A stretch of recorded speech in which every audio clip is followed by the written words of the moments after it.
ওই ছিল মাল দে আর কতবার বলবো ভাইয়া। এখন সেটা আমরা বলতে পারবো আমাদের দেশেও এরকম একটা রত্ন আছে যার ডায়লগ এত হিট হয় আমরা যুগ যুগ ধরে বলতে পারবো। সাকিব খান এখন আর বাংলাদেশের পরিধিতে থাকার মতো অবস্থা নেই, তার এখন বলিউড হলিউডে যাওয়ার মতো যোগ্যতা হয়ে গেছে। কি বরবাদের ডায়লগ, ওই ছিল মাল দে আর কতবার বলবো ভাইয়া। একটা ডায়লগ এত পরিমাণ ভাইরাল হইল, হ্যাঁ মানে সচরাচর এরকম হয় না। সাকিব খান একটার পর একটা রেকর্ড করে যাচ্ছে, কেমন লাগে তোমার?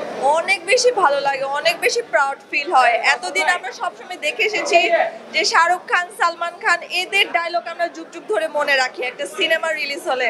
এখন সেটা আমরা বলতে পারবো আমাদের দেশেও এরকম একটা রত্ন আছে যার ডায়লগ এত হিট হয় আমরা যুগ যুগ ধরে বলতে পারবো। অনেক ভালো লাগে। আমরা বলতে পারি সাকিব খান বাংলাদেশের গণ্ডি পেরিয়ে দেশের বাইরেও তার জনপ্রিয়তা তৈরি করছে এবং ওই মানের অ্যাক্টরদের সাথে টেক্কা দেওয়ার মতো যোগ্যতা অর্জন করেছে। অবশ্যই ভাই, আমি জানি না আপনি সিনেমাটা দেখেছেন কিনা, আমিও দেখি নাই, আজকে দেখবো।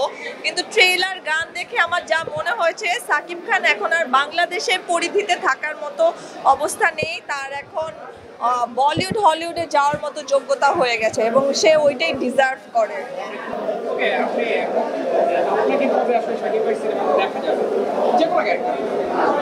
সেটা তো একমাত্র ভাইয়া সাকিব খান জানে, কারণ সাকিব খানের সিনেমার সবকিছু আমি যতদূর জানি উনি সবকিছু সিলেক্ট করে।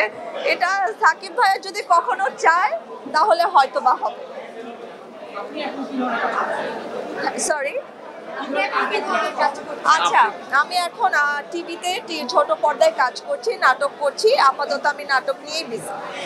আচ্ছা, অনেক সময় দেখা যায় বড় পর্দা এবং ছোট পর্দা এটার মধ্যে ভেদাভেদ দেখা যায়। তো যেহেতু আপনি ছোট পর্দায় আছেন, বড় পর্দা এবং ছোট পর্দার মধ্যে আপনি কি মনে করেন পার্থক্যটা কোথায় এবং কিভাবে ট্রিট করা হয়? এটা আমার মনে হয় যে আগে হয়তো বা কিভাবে ট্রিট করা হতো, একটু কম বেশি করে ট্রিট করা হতো। এখন কিন্তু এই জিনিসটা নাই ভাইয়া, কারণ দেখেন মেহেদী হাসান হৃদয় আমাদের নাটকের ডিরেক্টর, হিমেল আশরাফ নাটকের ডিরেক্টর ছিল, কি টাইপের সিনেমা বানিয়েছে, পুরো হিস্ট্রি চেঞ্জ করে দিয়েছে।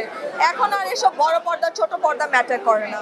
ছোট পর্দা একটা লার্নিং, প্রাইমারি শিক্ষা, সেটা শিখে এসে মানুষ বড় পর্দায় কাজ করে।